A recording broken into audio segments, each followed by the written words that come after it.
여러분, 드디어 올 것이 왔습니다. 오늘 우리는 전례 없는 폭발적인 상승세를 타며 단숨에 7천선을 돌파해버린 코스피의 심장부를 아주 깊숙하게 해부해 볼 겁니다. 도대체 우리 주식시장에서 어떤 거대한 구조적 체질 변화가 일어나고 있는 건지 오늘 이 심층 해설을 통해 전문가의 시각으로 아주 명확하게 짚어드리겠습니다. 준비되셨죠? 바로 시작하겠습니다. 시장의 거대한 지각 변동을 가장 먼저 눈치채는 방법. 사실 큰 돈이 어디로 움직이느냐를 보는 거거든요. 고액 자산가들의 선택이 최근 어떻게 극적으로 바뀌었는지 한번 보시죠. 이른바 부동산 불패? 옛말이 되고 있습니다.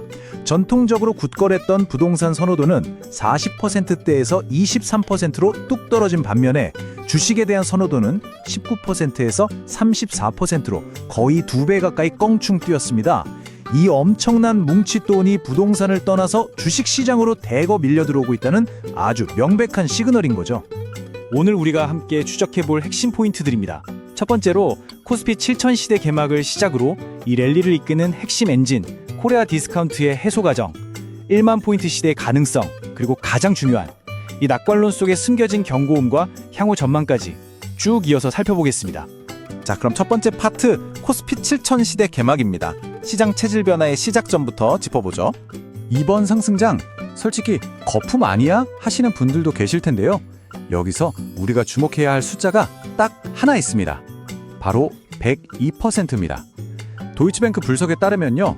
불과 지난 6개월 동안 코스피의 2026년 선행이익 전망치가 무려 102%나 상향 조정됐습니다. 이건 전 세계적으로도 유례를 찾기 힘든 폭발적인 수치거든요. 그러니까 단순한 뜬구름 잡는 기대감이 아니라 기업들이 실제로 벌어들일 돈, 그 기초 체력에 대한 눈높이 자체가 아예 2배로 뛰어 올랐다는 뜻입니다. 두 번째 파트, 이 어마어마한 랠리를 맨 앞에서 끌고 가는 핵심 엔진은 과연 무엇일까요?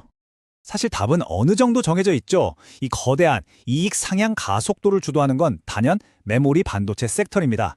6개월 전과 비교해보면 수익 기대치가 말 그대로 수직 상승을 하고 있어요. 다들 아시겠지만 AI 관련 수요가 폭발적으로 연장되면서 칩 제조사들의 실적이 세 자릿수 확장을 기록할 거라는 아주 강력한 확신이 시장의 펀더멘털 엔진으로 쌩쌩 돌아가고 있는 셈입니다. 근데요, 냉정한 분석가라면 칭찬만 할 수는 없겠죠. 지금 랠리가 가진 아주 치명적인 약점 하나를 직시해야 합니다. 바로 극단적인 쏠림 현상인데요. 단 2개의 반도체 거인 삼성전자와 SK하이닉스가 코스피 전체 시가총액의 무려 40% 가까이를 쓸어 담고 있습니다. 그러니까 나머지 수천 개의 기업이 60% 파이를 나눠 갖는 상당히 기용적인 구조에 우리 시장이 크게 의존하고 있다는 점, 이건 반드시 기억하셔야 할 리스크입니다. 이어서 세 번째 파트, 한국 주식시장의 만년 꼬리표였던 코리아 디스카운트 해소 과정입니다. 이 저평가 꼬리표를 떼기 위해 정부가 주도하는 밸류업 프로그램 많이들 들어보셨을 겁니다. 크게 세 축으로 굴러가고 있는데요. 소액주주의 권리를 강하게 보호하는 지배구조 개편, 예측 가능한 주주환원으로 자본 효율성을 높이는 조치, 그리고 공매도 재개 같은 유동성 관련 제도 정비입니다. 한마디로 회사 곳간에 비효율적으로 쌓여있던 돈을 주주들에게 제대로 돌려주도록 판을 깔아서 시장의 밸류에이션 자체를 한 단계 레벨업 시키겠다는 구조적인 움직임이죠.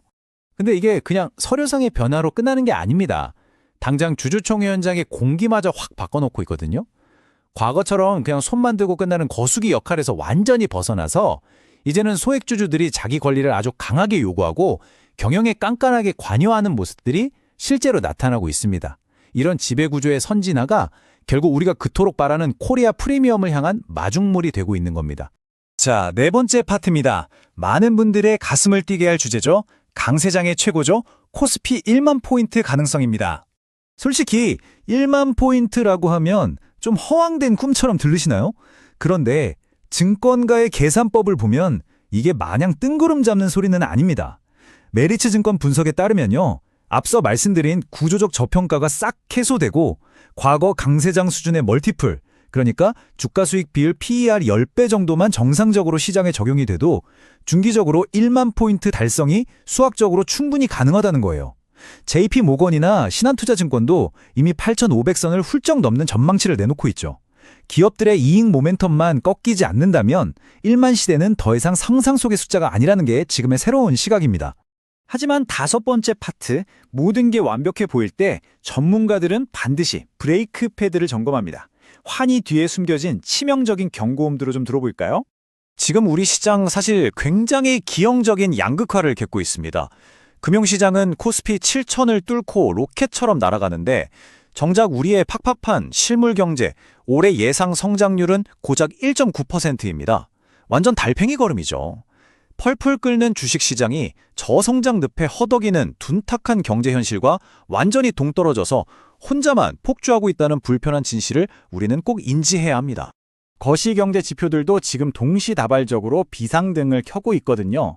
외국인 자금이 확 빠져나갈 수도 있는 1,450원대의 위태로운 환율, 위험자산이 이렇게 폭등하는데 웬일인지 안전자산인 금값도 온스당 2,400달러를 돌파해버리는 기현상, 게다가 역대 최대로 벌어진 대기업과 중소기업 간의 체감경기 격차, 글로벌 관세 정책 때문에 다시 꿈틀대는 인플레이션 불씨까지 이 모든 지표들이 말해주는 건 하나입니다. 지금의 화려한 랠리가 튼튼한 체력이 아니라 넘쳐나는 돈이 만들어낸 과잉 유동성의 착시일 수도 있다는 강력한 경고인 셈이죠. 세계적인 투자구루 하워드 막스가 이런 말을 했죠.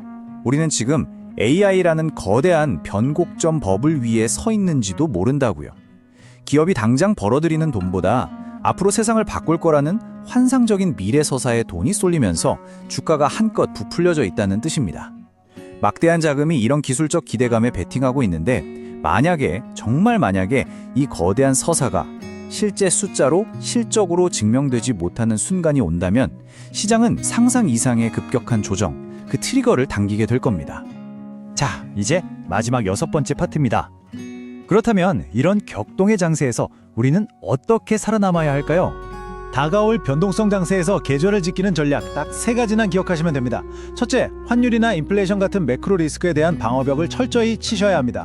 둘째, 아까 말씀드린 반도체에 극단적으로 쏠려있는 포트폴리오 반드시 다각화하십시오. 셋째, 남들 따라 맹목적으로 추격 매수하지 마시고요. 확실하게 현금을 꼬박꼬박 벌어들이는 방어형 가치주나 배당주로 균형을 꽉 잡아두세요. 오를 때 환호하며 쫓아가는 것보다 시장이 흔들릴 때 내 자산을 묵묵히 지켜내는 게 진정한 실력입니다. 오늘 해설을 마무리하면서 여러분께 아주 묵직한 질문 하나를 던지고 싶습니다. 과연 우리는 지금 기업들이 만들어내는 진정한 구조적 가치 창출의 시대를 살아가고 있는 걸까요? 아니면 팍팍한 경제 현실을 교묘하게 가려버린 거대한 유동성 착시에 잠시 취해 있는 걸까요? 시장의 체질은 분명 한 단계 진화하고 있지만 빛이 강할수록 그림자 역시 짙어지기 마련입니다. 냉정한 투자자시라면 이 질문에 대한 자신만의 해답을 반드시 치열하게 고민해 보셔야 할 겁니다. 오늘 준비한 내용은 여기까지입니다. 함께 해주셔서 감사합니다.